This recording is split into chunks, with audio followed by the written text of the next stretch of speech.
ஜப்பான்ல ஒரு வழக்கம் இருக்குது.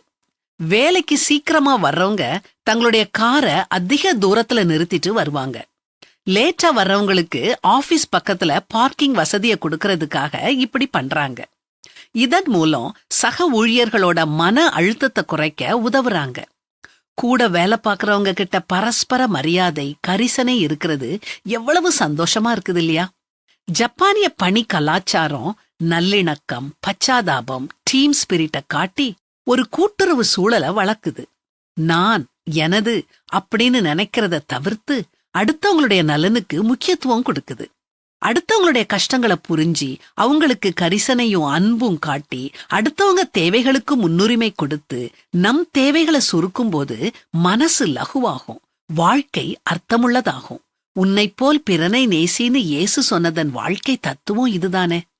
இன்னைக்கு கிறிஸ்மஸ். இன்னைக்கு நாம இந்த தீர்மானத்தை எடுக்கலாமே. நம்முடைய அன்றாட வாழ்க்கையிலையும் நம்மளை சுற்றியுள்ளவங்களுடைய தேவைகளை அறிஞ்சு நம்மால முடிஞ்ச அளவு அவைகளை நிறைவேற்ற நாம பாடுபட்டு அவங்க வசதியாவும் மகிழ்ச்சியாவும் வாழ நாம உதவி செய்ய தீர்மானம் எடுப்போமே.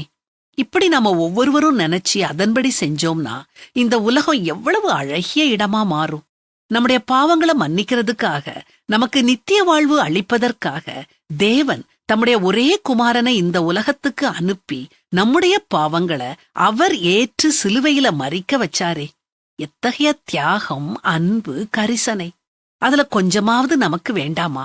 அடுத்தவங்கள நேசிக்கிற அன்பு இல்லாம, மற்றவர்களிடம் கரிசனை இல்லாம நாம கொண்டாடும் கிறிஸ்மஸ் உண்மையான கிறிஸ்மஸா இருக்குமா?